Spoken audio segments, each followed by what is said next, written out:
If you took the jab, the vaccine, do not try to be a whistleblower or a truth teller, right?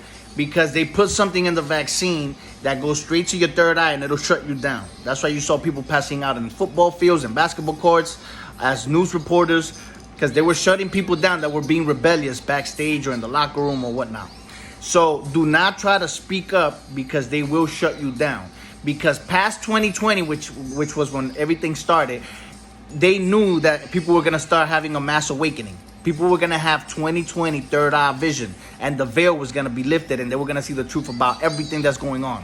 So that's why they created this COVID thing, so that they could then implement the vaccine to then use it on chosen ones, or not the chosen ones, because the chosen ones knew not to take it, but the ones that the chosen ones were inspiring way before 2020. You understand what I'm saying? So if you did take it, do not try to be a whistleblower, because they will shut you down. And I know some of you are probably telling yourselves, that's not true, because I took it and I gained a massive following. I'm waking people up, and I'm constantly going viral. Believe me, you're not speaking the truth.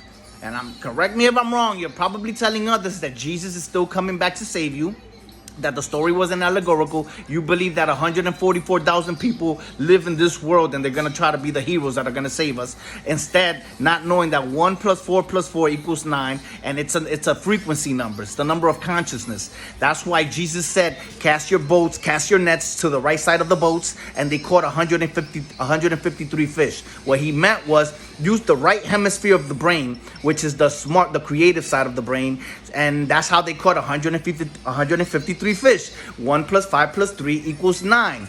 1 + 4 + 4 = 9. 666. 6 + 6 + 6 = 18 = 9. 1 + 8 = 9. That's why Goliath was over 9 feet tall. That's why when they brought him in a wagon that was 450 feet long. 4 + 5 = 9. And so on, so forth and so on. So it's a number of consciousness is the highest you can go. It's about elevating the stories of the Bible about a human consciousness, or the story of the sun. They're allegorical. That's why Jesus existed in the time of Pisces. That's why he was able to feed so many people with 2 fishes, because the symbol for Pisces is 2 fishes. So they were in the time of Pisces, which is the knowledge they were gaining was from the universe, was from the time of Pisces. That's why when Moses came down from Mount Sinai and he saw people worshiping a statue of a bull, and he got pissed off, it's because they were exiting the time of Taurus and they were going into the time of Aries. You know what I mean? It's all allegorical. So if you were telling people that the stories of the Bible are literal, then keep doing your thing. But if you're telling people the truth, like I am, keep your mouth shut.